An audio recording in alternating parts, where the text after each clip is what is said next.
Time to regain control of our prisons. Our prisons in America are out of control. What do I mean by that? Well, I'm a former military veteran, Air Force, retired police, and then I worked in a max security prison down in Georgia. Prison's out of control. Who controls the prison? I did a live and talked about that. And we got a great discussion going from some different people. And we're in the middle determining who actually has control. Who has control? Who needs to get it fixed? What needs to be fixed? Everything. Everything. And I've got a great list here for you, and we're going to talk about it. Just getting a few buttons here set up and ready to go.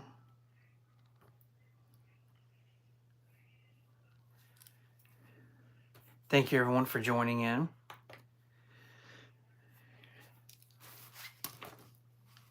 Prisons need to be controlled by the staff, by the administration. How do we do that? How do we take back control? And who is the control from? The inmates. Two things, inmates and government. Government controls it. So obviously, the number one thing I'm going to say to regain control of our prison systems is get the politics out. Get the senators and the governors out. Get their business out of there. They don't need to say there's administrative regulations, laws that govern what has to happen, what has to be done, processes. And there's policy and procedure processes. Why does anybody in politics need to be involved? And unfortunately, when you see stuff like movies like The Longest Yard and just all of them, I've watched several, the warden's always buddy-buddy with somebody on the outside political. Get that out. You need to have a warden. You need to have an administrator, somebody in charge, a no-nonsense person that's a no-politician person. Don't need to be related to politics. You get your money from the state. You get it from the federal government, wherever it's coming from. You don't need to have to be a butt kisser to be the warden. You need to be in charge of those inside the fence and the walls. Keep them safe, keep them alive. That's it. Get the politics out, number one. And I'll go back and we'll tie some things together and we'll keep going. Change the leadership to somebody with a real backbone. And this is a problem. And it drove me nuts. I'm just trying to reset something here. It drove me nuts. We had supervisors at our prison in Georgia that had an inmate waiver. An inmate waiver meaning that in their medical profile, they could not work around inmates. Then you shouldn't have a job at the prison if you can't work around inmates, whatever your job is. I don't mean civilian staff in their admin office. I mean the sworn officers, sergeants, lieutenants, captains, deputy wardens, unit managers, however you word it, chiefs, wardens, administrator, assistants. None of you people, thanks for that, thief. You can't have somebody that won't say something and stand up and mean it. You say it, you mean it. What do we do when I tell our kids, no, you can't go out with your friends on Friday, you're grounded, and you expect them to stay at home? But then the warden, like I've had wardens, they go to work. I don't know what they tell their family. They go to work, tell the inmates, no, you can't do this. 5 minutes later, they're taking stuff down, plugging in the TV so they can watch the Super Bowl after they just told them no. Welcome, everybody. Louise, Jared, hi, what's up? Thanks for joining. Post some comments in here. This is crazy, and it's time. It's time to get back. And I'm going to be really direct in what I'm saying, and it's not to make one person mad or anything. I'm just saying that it is. Change the leadership to somebody with a backbone, not somebody with 100 certificates on their wall.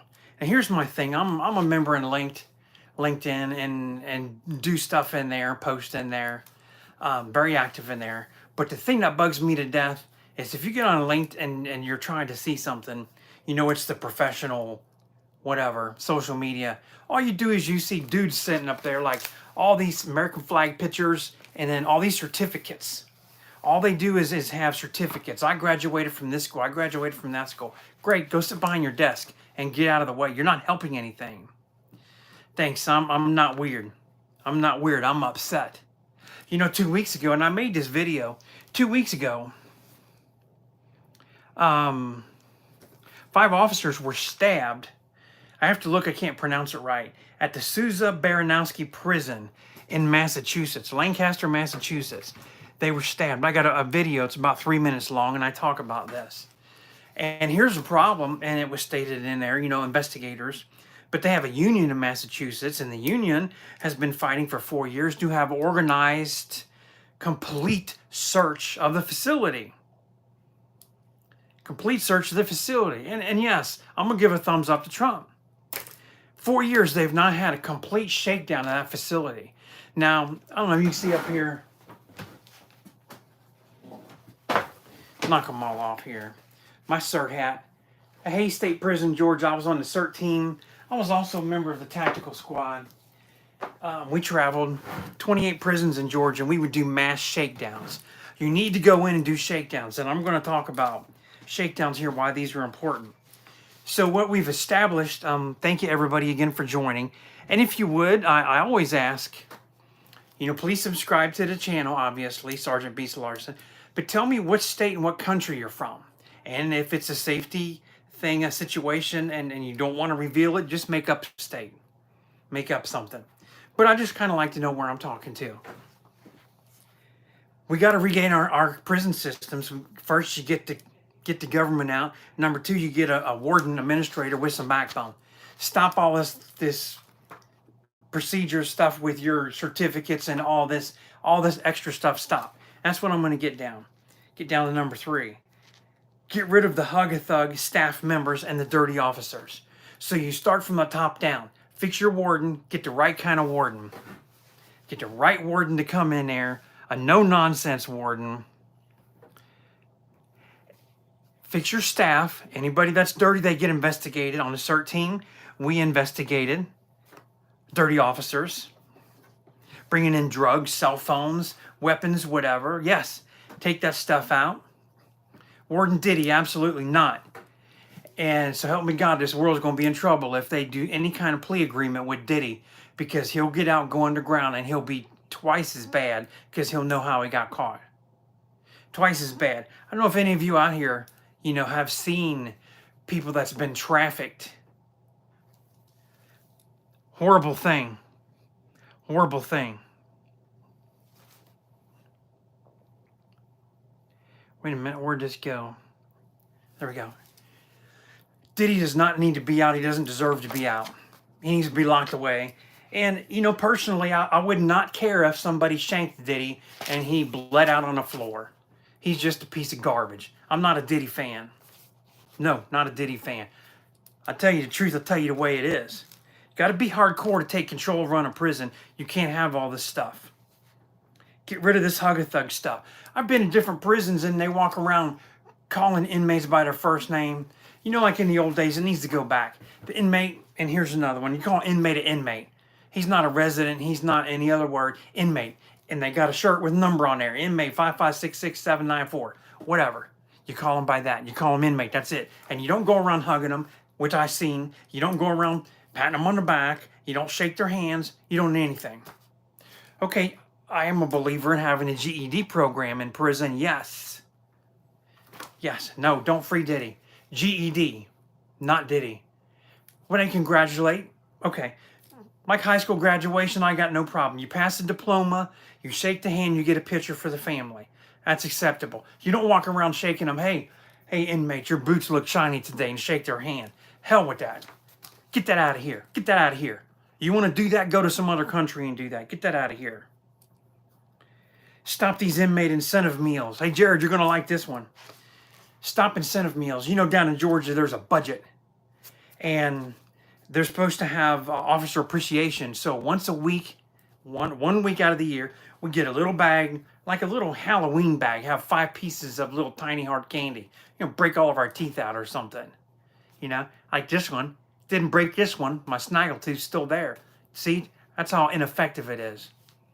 Give these little candy. The next day, they may bring in 3 dozen donuts for 30 officers. Okay, everybody gets one donut for your shift. Congratulations on being a CO in Georgia. How about some cake in the face or donut in the face? Don't give that to me. How about a statewide pay raise for the officers so you can get somebody hired and get them in and maintain them? Don't give us a donut and then refuse to hire people. Incentive meals, so they give this to the officer every quarter. They would go out, and anybody's familiar with South Zaxby's chicken, they go get a Zaxby's chicken box, chicken, potato wedges in there, give it to the inmate. They got a drink and chips and a cookie in there every quarter. So, what we did on the CERT team, and the inmates figured out, the smart ones, never go to breakfast on Friday, which is considered a weekend day in Georgia, so only 2 meals. You don't go to breakfast because the incentive meal comes around 10:30, 11 o'clock. And they know if you go to breakfast, CERT team's going to start something and looking for a reason to lock you up. And 2 days before the incentive meal, we'd start clearing out the isolation, so we had some free cells. We'd try and lock up 20, 30, 40 inmates at breakfast.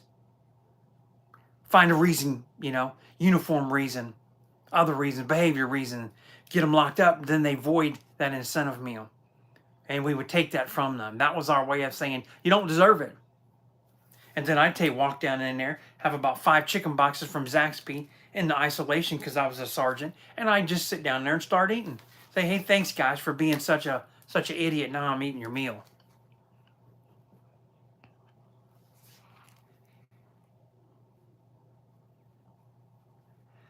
Maintaining the business. Recidivism is a requirement to maintain a business. Well, down in Georgia, most of the max security prisons, they did have some level 3, not level 5. Level, 2, 3, and 4 minimum, medium. But now, where I was at, I'm talking the ones that life without parole and they don't get out, they have control. The gangs have control. Take it back. Take their incentive meal away. Stop hugging, thugging. Stop shaking hands, arms around each other. Stop all this. The females, they start doing these things and start going in the cell room by themselves. No, the male don't go in by himself and go in together.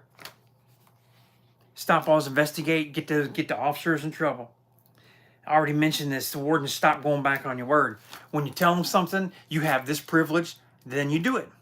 When you say you don't have TV this weekend, starting Friday morning, breakfast until Sunday night, then they don't have TV. You don't go back on your word. Every time they use this Super Bowl as a leverage, NCAA tournament as a leverage. Come on, if you're leveraging a sports thing in your TV as a warden, you got your head up your ass and you don't know what you're doing. Administrators, if you're using this for leverage, your head's up your ass. How you like that? And I say this, I mentioned that prison in Massachusetts, 5 officers stabbed in the back of the head and the neck.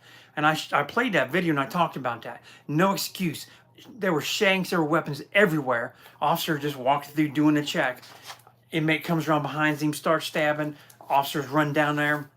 If it had routine shakedowns like I'm getting to, it wouldn't be weapons all over the place for everybody to be hurt. One officer still in critical condition. It's been about 14 days now. The other 4 okay. 1 is critical. That is not acceptable.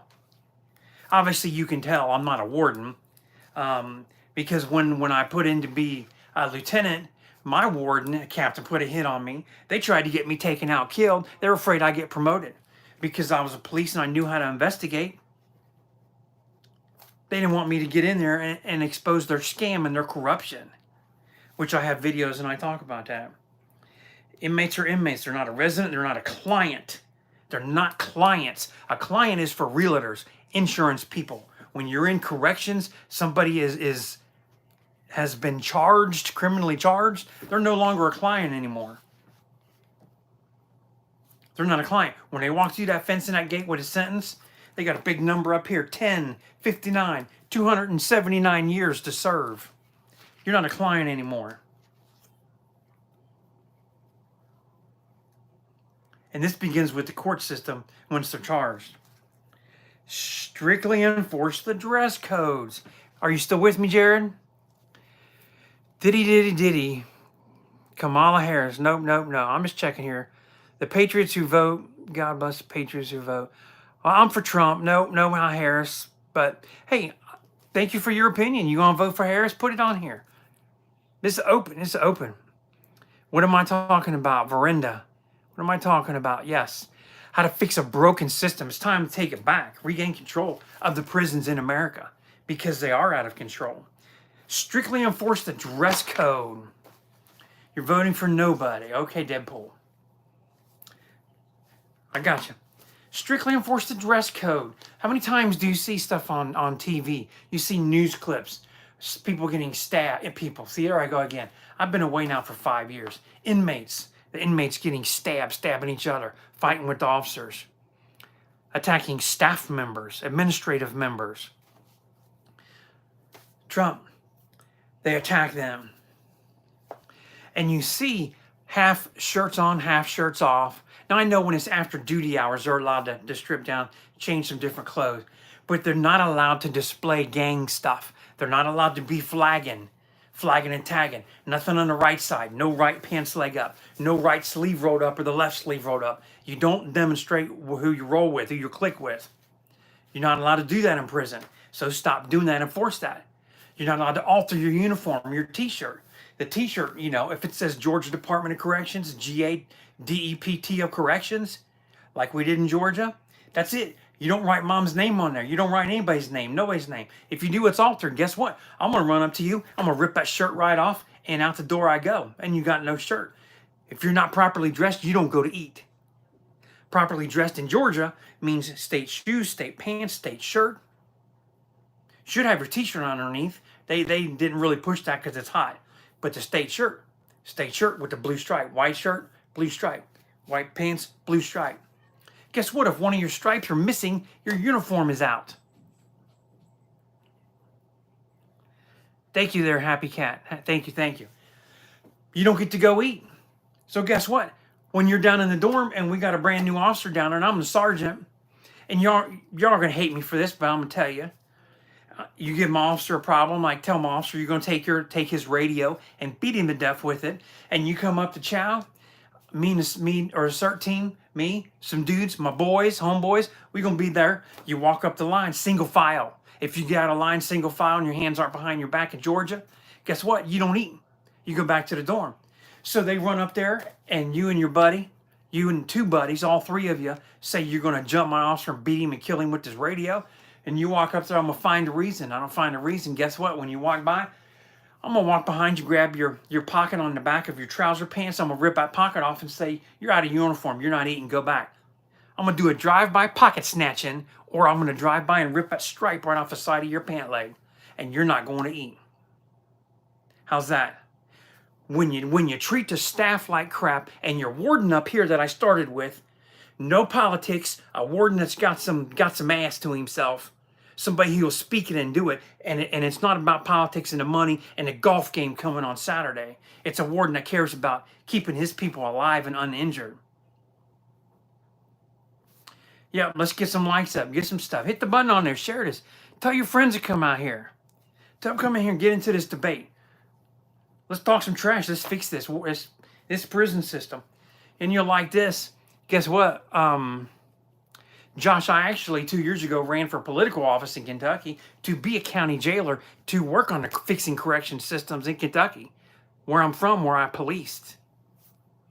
Sick and tired of how this crap is all over. I start from what I had to. I didn't win the primary though. Uniforms, you fix them, you don't eat. You fix them, you don't eat. You want to come out in the old tank top, the old wife beater stuff, and think you're going to eat? Hell no.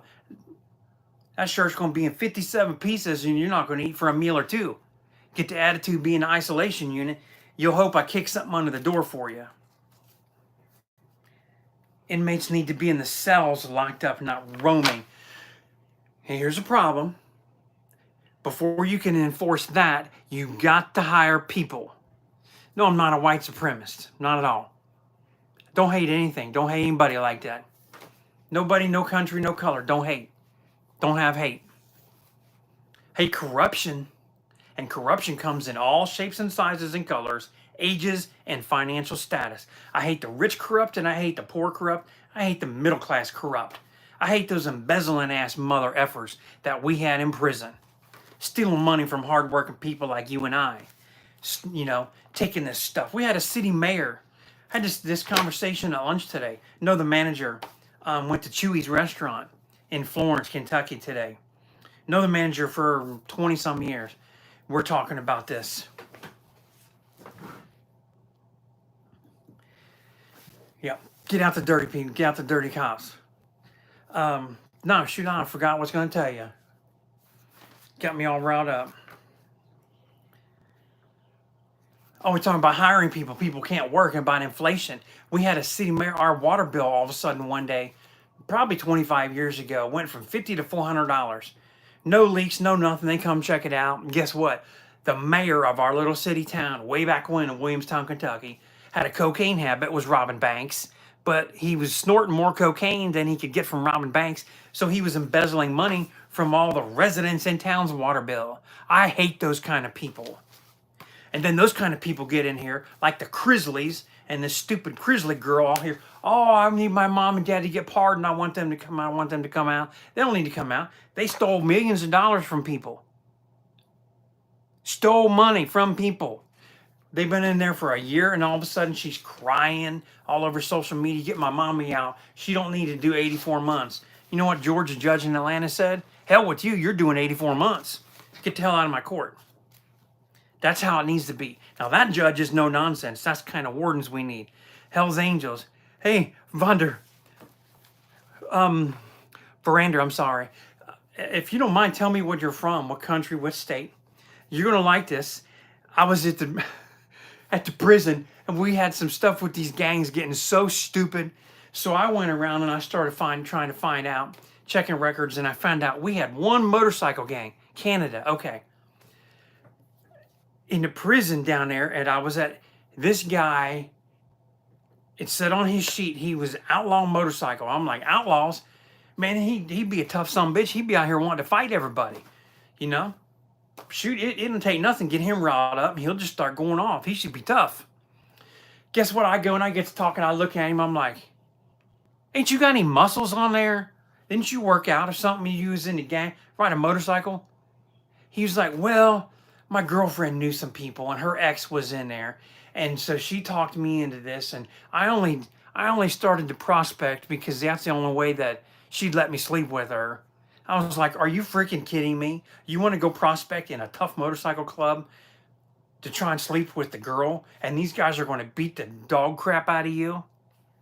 I said, ain't you man enough to straighten out some problems in here? And he's like, no, I'm just doing 2 years quiet time. I said, get the hell out of my face. Don't ask me for nothing. You're useless. Can you imagine that? We had a wannabe prospect motorcycle guy. Good grief. Couldn't even serve any purpose in a job. The joke was on the yard. Anybody can frog a mirror, gets hired. Yeah. Yeah. Inmates being a cell. So you have to hire people. And I got a great video of Recruiting 101. I've made a podcast. I talked about this, how to get them hired, what to do, how to partner, you know, like a liaison program between police and corrections and working together. Explain all that. I'm not going to do that whole 90 minutes all over. You got to hire and you got to have staff. Then you can keep them in. But you got to keep them in the buildings. Yes, and there are systems now. I wear a shirt to RFID. It's a company that has bracelets. Like you go to the hospital, you know, and you're a patient. You know, like I had my spine surgery this year from 56 years of being crazy and blew my spine up. You walk through, most of them are fed up with this system, sir. Yes, they are. They're fed up. But have these little bracelet that scans, has a barcode, it scans. So scanning the door so you know where they are, accountability. And, you know, if it comes off and loses contact, an alarm goes off. But they need to stay in the building. Stop us. I need to go to medical because my ass itches. On my toes got a little crack on it. It's bleeding. I think I got a pimple on my armpit. Bird bath, buddy. Bird bath. That's all you're going to get. You're not going up there. So many reasons. Made a video, talked about this. Do not take people to medical for non-medical reasons. You explain some stuff. But they need to They need to stay in the cells. They need to stop running around. Shouldn't be a basketball game and a party. I hate Cook County watching their videos. You know, you're going to have 7,500 inmates just running around. You know, it's just gang stuff, doing their gang thing, fighting, stabbing stuff all the time. I hate that. They need to be inside. Come out you come out by ranges, we call them, upper left, bottom left, whatever, however you want to decide, whatever. Paint your walls red, blue, yellow, green, number them. You know, this one is out. Not everybody, but this one, then this one, then this one. Space it out. Don't let everybody out. Daily inspections. This is my freaking one of the biggest things here. Big asterisk right here by this. Daily inspections. And this goes back to, you got to have a warden, you know, that's got some ass to him and some balls to him to stand up and do what's right. I did get to meet one that was like this. And by God, Monday through Thursday morning, 9 o'clock sharp, he was there with CERT team. You know, I showed you this hat. When I was on CERT team before I made sergeant, we walk with the warden, go around, and he did inspection. He checked. You got to check in your, you know, cleanliness, yes. Safety. You're looking for inmates that might have been injured. I'm not going to go through the whole list, but you're looking to make sure things aren't happening. You could tell a lot about that dorm and who's in it by that inspection. You've got to have daily inspections. It's also a chance, and when you got a good warden that does stuff, one inmate talks at a time. He answers that inmate. None of this, all these running around, circling around. You don't do that. You come out and you stand at attention right by your cell door, and you stand there lined up. And the warden walks down. Sometimes he would walk down and look up and down, you know, make sure, you know, checking them closer. Sometimes he would just get kind of close and look. You got to have these daily inspections. You got to see what's going on in your cell. So many people, and I talk to you about these you know, staff members that have this no inmate waiver. I can't work around inmate. Get the hell out of prison and go to McDonald's. Go to the dry cleaners, all state. You know, Jake from State Farm needs somebody to chauffeur him around. Get out of prison. If you can't work around inmates, get out of prison. That's just what the job requires. You don't see electricians that are saying, hey, I'm a certified electrician, but I can't do anymore. I got shocked one time. And what they do is they go sit behind a desk. They make sergeant and then they hide. Make lieutenant, then they're stuck in the cubby. Oh, I can't come out. I got to do shift count. I'm doing shift count. See my notebook? See my pretty numbers and my lines? I've seen lieutenants doing that. It's a joke. If you're that kind of lieutenant, you're sorry. If you're that sergeant, you're hiding behind a desk because you're scared of inmates, you're sorry. And you become captain, unit managers, and you hide from inmates, you're a sorry person. You don't hide from them. You don't hide behind that desk. And that's what happens with these wardens. They don't get out. The warden, the number one person in charge, needs to be walking around and seeing what's going on. He needs to see the condition of the fence. He needs to go into the chow hall, into the kitchen. He needs to open that oven and look at the oven racks. You know why? Because this shank somebody tried to stab me with came from an industrial oven rack bar. That bar was probably 24 inches long, cut into 4 pieces, 6 inches long. This is thick. Inmate pretended to hang and he tried to stab me with this thing.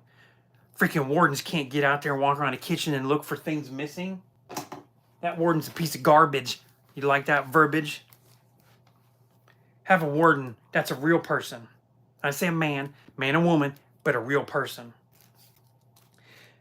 And these cell searches, they have to be zero tolerance for violations. You know, on the back of the wall on the cell, they're required, a part of the policy, what it looks like. And it'll have a diagram. You know, the locker looks like this, your top shelf, your middle shelf, your bottom shelf, where your socks go, where your t-shirt goes. It's a guide, how you put your stuff in there. Their stuff's not like that. CERT team, bam, everything's on the floor. Beds on the floor, sheets on the floor. And most of the time, I would take it, throw it out the door and over the balcony down on the floor. You follow the rules or your stuff gets thrown on the floor. You disrespect the warden, disrespect people, your stuff's thrown on the floor. And then it gets broomed up into a bag and a sheet. You go to isolation, your stuff sits out there. And hope that the inmates that are help serving child don't walk by and pee on it. Yep, JK, I know it's not going to happen, but it's going to take... If it doesn't have to happen exactly the way I'm saying it, but what about meeting halfway? What about starting with 25% of what I'm saying in this video? What about 25% to get started and then progressively work up? But we've got to take a step somewhere in the right direction. We have to. Zero tolerance means zero tolerance. You know, the federal government and everybody in jobs and everybody that works outside of corrections. If you go and work in a department store, J.C. Penney's, Kohl's, Target, you go through training, Walmart, you go through now,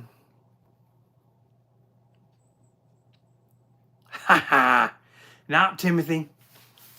No, I was more laid back than this. But I'm just saying, because I'm tired of seeing this. I'm aggravated this system. And these people are getting hurt. Officers are getting hurt.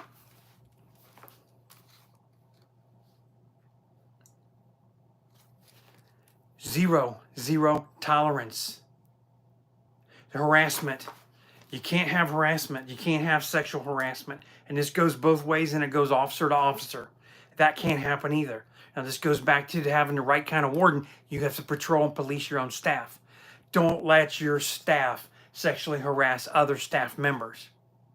Because then that lack of breaking this rule and breaking this rule, breaking this rule, by the time you get to this rule, this big rule, then people start getting hurt, really hurt, physically hurt.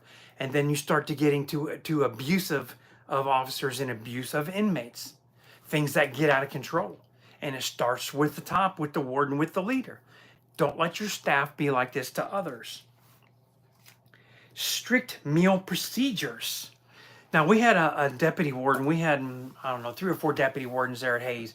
One of them was in charge. It fell under his umbrella.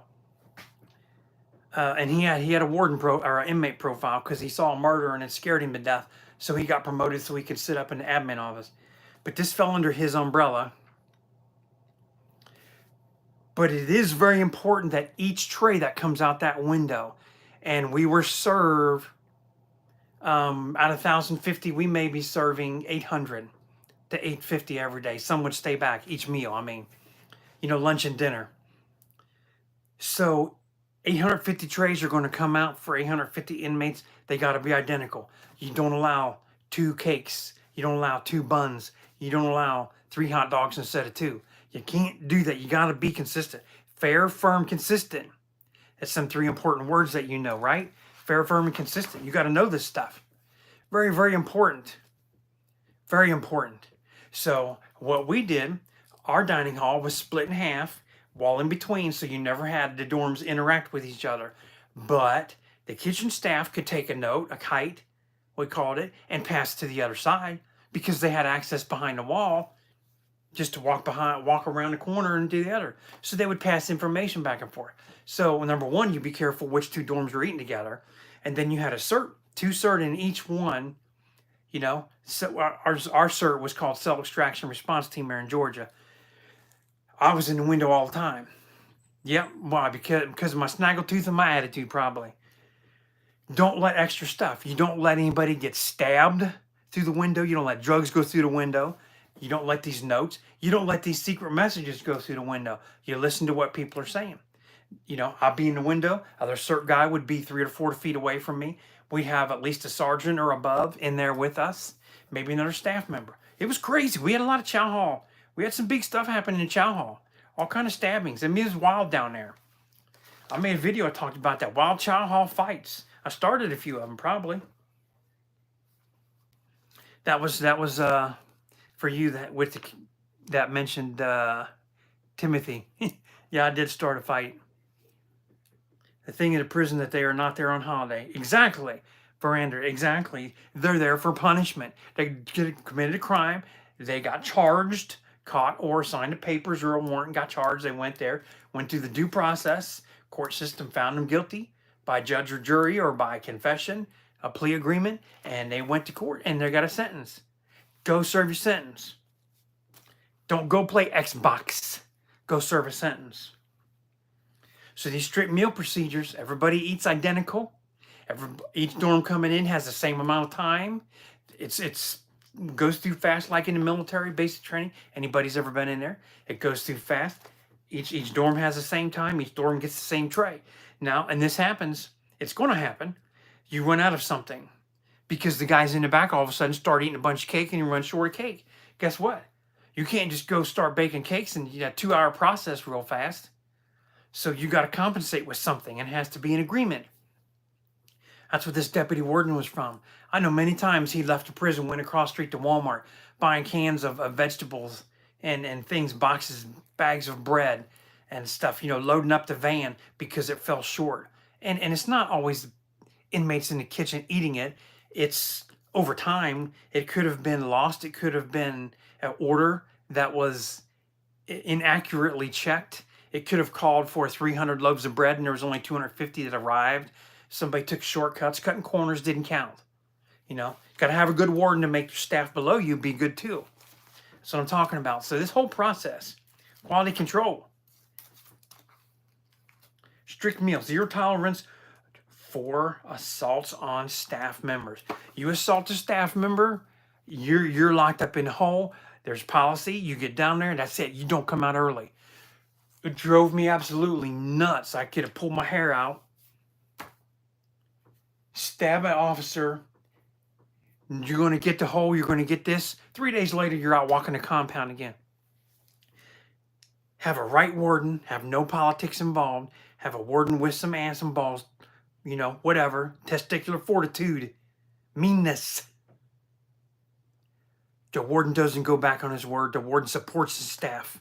Oh, sorry, I'm counting on my fingers. You do not let them assault your officers. Everything gets taken away. I got a call. I was in isolation. We were doing showers, and the call was 10:18. Officer needs assistance with weapons. And by the time me and the dudes run down there, and they were afraid to go in there, I go in there first. I've been, police and 2 SWAT teams, and I've taught self-defense. I like to fight. You can tell. Got a little attitude and a little directness. So I tell the guys, I go in first, let's go. Sarge, take my taser. I'm not tasing, I'm fighting. So I give my taser to the other Sarge. He's got 2 tasers. I got 2 fists. I go in, we start swinging. They got 3 officers, they're beating with broomsticks. One of them in a headlock popped him, his eyeball down. They had to take him in the emergency room and put his eyeball back in. Terrible thing. We put him down in the special isolation unit, put them on strip cell. Means no clothes. They get the smock, which is that big x-ray looking thing. No sheets, no pillows, nothing they can harm themselves with. Nothing. All their property is out. They don't get anything. Strip cell, strip search, strip cell. They're in there naked, laying on the steel thing on the concrete floor cold. I don't care what the weather is. You're out of luck. Within 48 hours, the tablets were gave to them. The sheets and the clothes were gave to them. When the warden gave the order this was supposed to happen, it happens. When the captain superseded that, he's only a captain. He don't get to do that. You don't get to do that. You do not tolerate this. The next, you charge them criminally, assault on a police officer, murder a police officer. If the officer gets killed, they're going to charge them. Even if they're doing 5 life sentences, they will. But investigators tend to be lazy. We had one not effective at all. Hired a second one. He came out of the Marines. He spent all his time up in the tower having sex with a female officer in the tower. He ended up having to quit. Couldn't even complete the police academy. Useless. Useless. Where does this fall back on? Falls back on the warden and his administration for hiring the wrong person. Improper interview. Warden, don't you know how to interview people? Don't you have any HR training and interview? Questions to ask? Backgrounds to find out? Look at the guy's resume? See who he is, what he's coming in? You failed. You hired an idiot and he left. That's an embarrassment. That's a slap in your face. You're a warden. You need to know how to interview and how to get people hired, the right people, and get them trained. Take care of them. They stay. They do the right thing for you. The legal thing. The right thing. The legal thing. Put that together. Keep it together. You do not let these assaults go. Well, he's already doing it 500 years. Why should we go take him to court, do all that? You do that for the officer that got injured because that's the legal process and you make the legal process work. Assault the officer, use the legal process. Proper cell assignments to inmates. Okay, what I mean by this, classification. That's the word. I couldn't think of this word for 2 days. Classification. I actually was provided some legal insight onto a case here in Kentucky from an attorney representing a family whose father was murdered in the county jail because classification was wrong. You put them together. Now, we had a great guy that was down there at the prison. He as an officer been there a long time. He knew the gang. He knew the hierarchy of the gangs. You know, who was rank, everything. Put them together. He knew the people. He knew the inmates. He knew the officers who was working and how that would work together. Yes, ZC, my man. Before I get to this next point, ZC, I got something for you. Freedom of religion. Your First Amendments, the 5 elements of the First Amendment, folks. And this is important in any job. Freedom of religion, freedom of speech, freedom of the press, freedom of assembly, and the right to petition a governing body. City, county, state, federal. ZC, I got the hookup for you. The 5 elements. Give me a thumbs up, ZC. Yes, I had to write it down, ZC, because I'm a little bit wound up. I'm a little bit irritated about some of these worldly things going on. And I'm very saddened that, you know, over 40 people are killed in this hurricane. And praying, I've got friends that are down that way and family. And I pray. Keep reading all this. Oh, ZC, I did read all this before we were done. We went through this in the police academy. But for some reason, unknown, well, it is known. You and I discovered this 2 weeks ago, ZC. It was only read and passed over briefly and quickly, and it wasn't required to my memory because it didn't seem to be important to the people teaching a police academy. And we discussed that part of that corruption. I've been waiting. Thanks for coming on, ZC. Keep me honest. Keep me real. These cell assignments. So this family, their dad, he's got probation violation. He got to serve like 2 years. He's like 62-year-old drug addict. So he takes some pills. Pot's not legal in Kentucky. He got caught with some pot. He wasn't doing cocaine or meth, just pills and that. But the pills without a prescription, he caught a felony. So he gets probation. Some months go by. He's doing good. He gets picked up. He's got to serve like 9 months. No. You didn't interrupt, ZC. No, I'm here with you. So this old dude, he gets put into this county jail, gets picked up. They're like, yeah, he violated it. He got caught. So there's a warrant. He gets picked up. And I'm going to say around 9:30 at night, taken to the county jail, 9:30, 10 o'clock. And, you know, this is a couple years ago after COVID. People still worried about COVID stuff in jails. He gets picked up, puts in the jail. He's in there for a little bit. They take him out of the intake, put him actually in a dorm because he's probation violation. He's going to stay. So they assign him in there. Somebody in the dorm's like, oh man, this guy's crazy. He's suicide risk. So they take him and they put him back in a single man cell. And it's supposed to be called a strip cell. And it's supposed to do 20-minute observation. So every 20 minutes, piece of paper on the side of the door, officer comes over, staff member looks in the window. Hey, are you okay, Mr. So-and-so? Supposed to get a physical response. Make sure he's moving, he's alive, he's breathing. And then the officer initials. Date, time, he's okay, whatever condition. If he's laying down, there's a code there. Standing up, exercising, sleeping, whatever. He's supposed to be on strip cell if he's a suicide, which means no clothes, turtle smock, you know, that big x-ray thick suit. He should be in there. He wasn't put in there like that. It wasn't logged in the logbooks correctly that he was doing that. A couple hours go by, city police pick up a guy walking down the interstate, you know, signs posted. Kentucky, you're not allowed to walk on the interstate or on the ramps. He's on I-75 on the interstate. They pick him up. He just walked out of a halfway house, which is like he just got out of jail and he's put in a home where he can go like work release. And then he's supposed to be there 8 p.m., 9 p.m. at night and then sleep there at night and then goes out in the day and work. Well, he had been missing, so warrants issued for him. So they pick him up. He fights the police. Got mental health issues, big mental health issues. Got stuff on his knuckles like kill everybody kind of wordage. All these tattoo stuff on here about daggers and guns and things. And he is a white supremacist. Now, both these guys are white.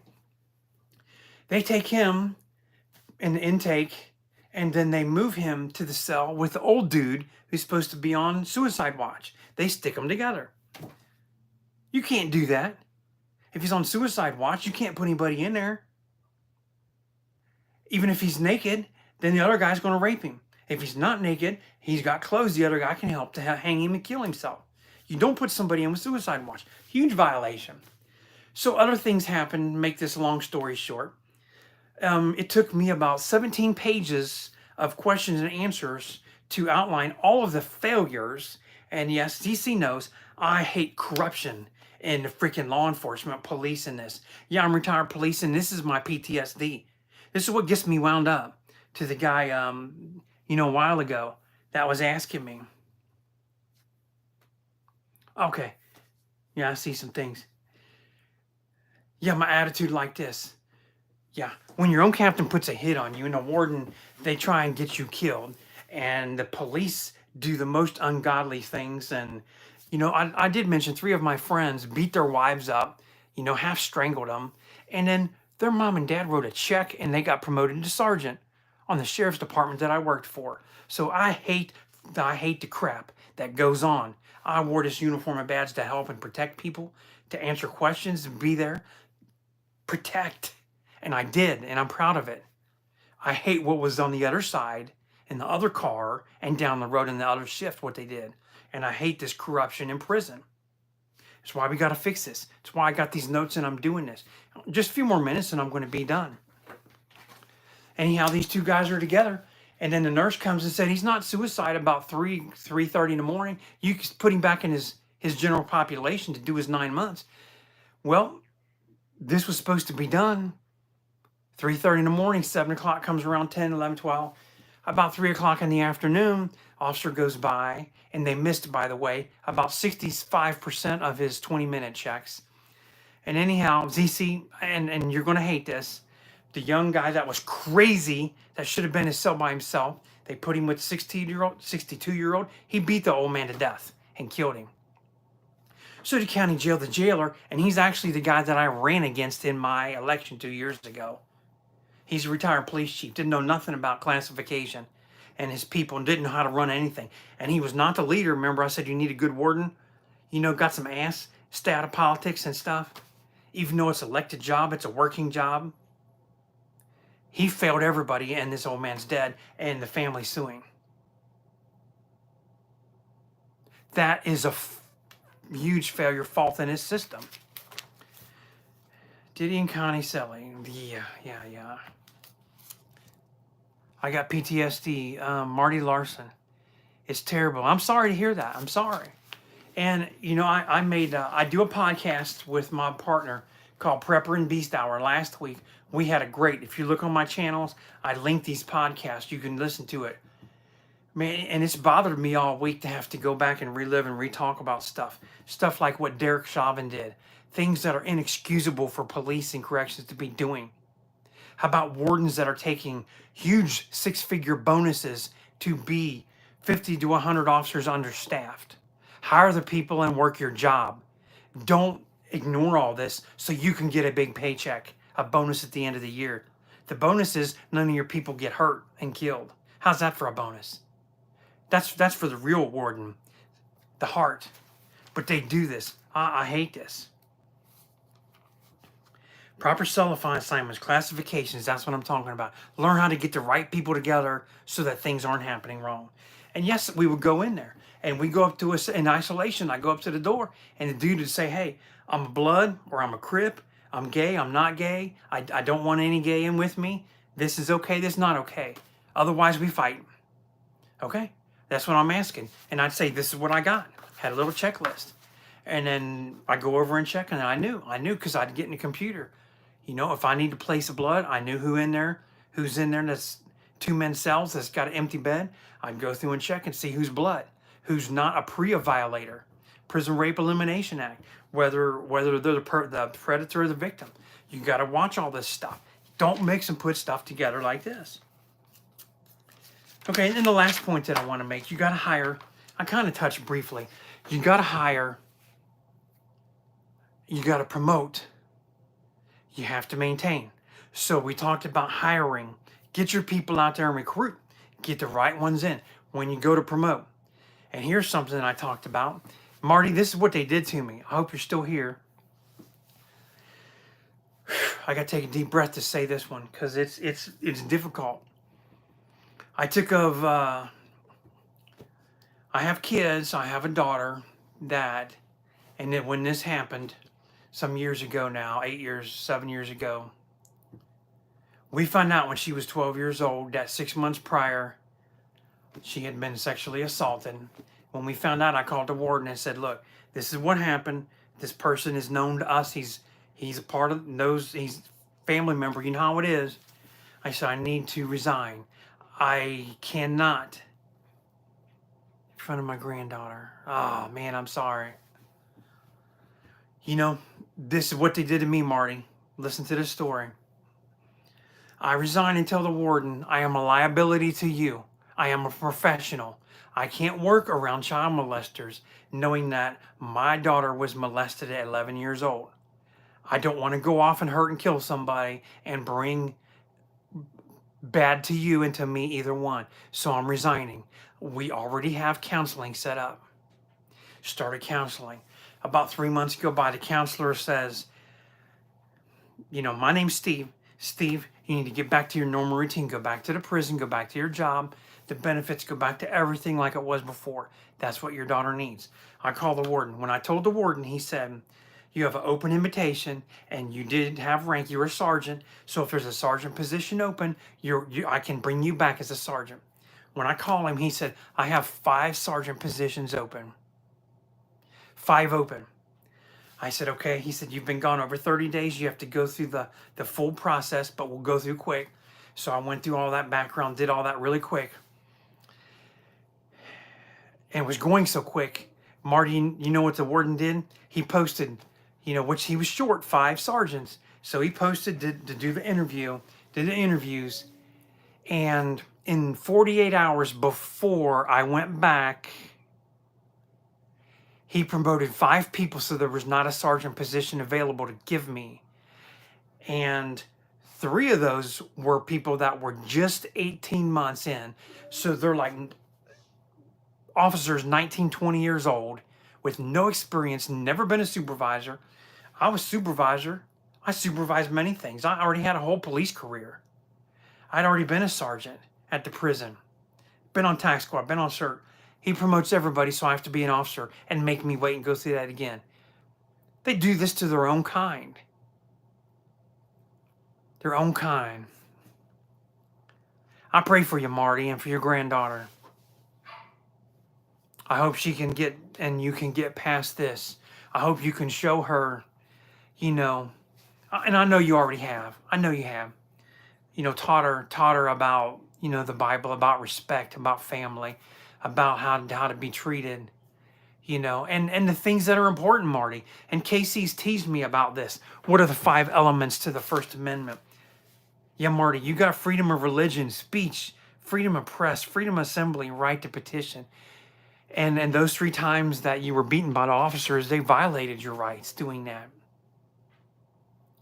So teach her those rights. Teach her, do what you're doing so she can grow up to be an outstanding person. Tell her this doesn't have to define her or you, and I hope both of you are doing well. And like I said, I pray for you.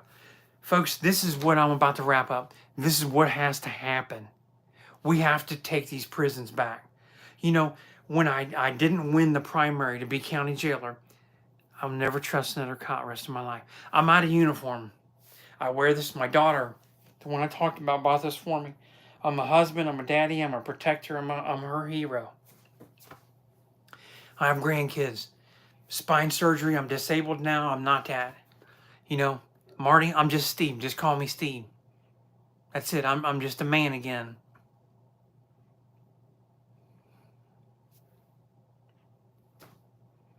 I'm just a man. And I do this channel, and I'm trying to make a difference. I'm trying to teach the right way. I was taught the right way when I started police in 1992. I had great trainers. We did things the right way, legal way, with the motto, hey, you don't need to plant evidence on people. You don't need to just arrest them and lie, falsify documents like what happened in Louisville with the Breonna Taylor. Those 5, I was in the Air Force. There's 5 officers that were involved in that search warrant and ultimately that shootout with Breonna Taylor was killed. And the federal judge, he did ruled it wasn't the officer's fault she was killed. It was her boyfriend's fault because he fired at the police and they were shooting in self-defense. However, and he acknowledged that they were there illegally because they falsified the search warrant.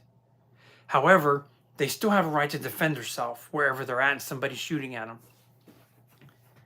I can't stand the corruption that's in there. I lost my primary. I got hired a week later by a guy running for governor in Kentucky. He said, and Marty, this is how much I took it to fight. The Lord guides us all. Yes, I prayed for 18 months after this George Floyd incident because I wanted to make a difference. And an attorney friend who's a congressman said, Steve, you need to run for office. I said, I'm not a politician. He said, you run for county jailer. You're qualified. People aren't really qualified to run these county jails. They're appointed. You need to get in there because that gets you mingling and rubbing elbows with the state people. You can make a difference. So I ran for office. I went to the speeches. I spoke next to the congressman. I was there, Kentucky, Thomas Massey, Mitch McConnell around them. Had my fancy, bought a brand new suit on. Got me a nice tailored up suit, cleaned up best as I could. Imagine me trying to clean up, snaggletooth and all. Yeah, I see that. Thank you. Thank you for some hearts there on that snaggletooth. I'll tell you what that is. I did this. I worked for him as his head of security and his bodyguard so I could talk to the people in the state.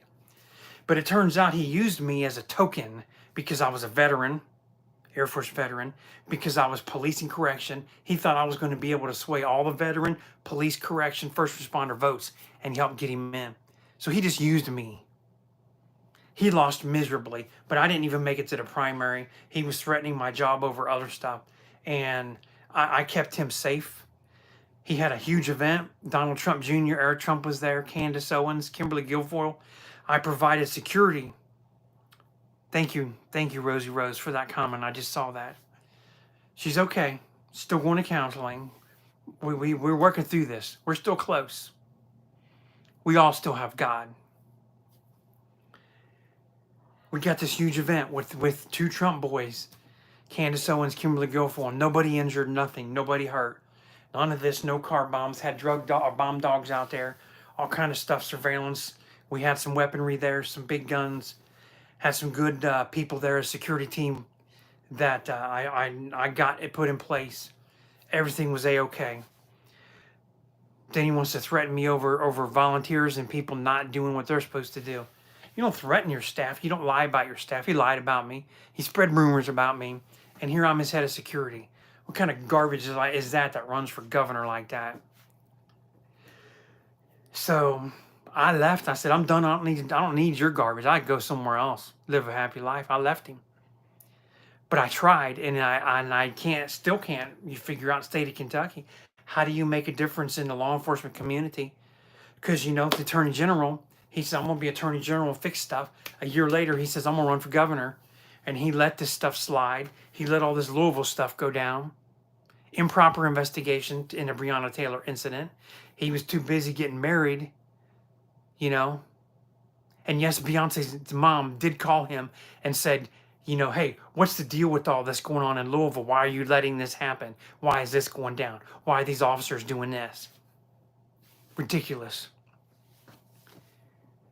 There's a lot of things, a lot of systems, a lot of parts of this United States of America that need fixing. Just talking about corrections today, and it's a big problem. I've outlined some points, about 14 points.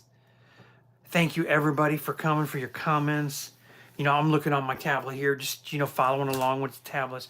Everybody for joining, everybody's comments, and thank you for those. Hey, you want to vote for Harris, you want to vote for Trump, put it on here. I'm glad for that.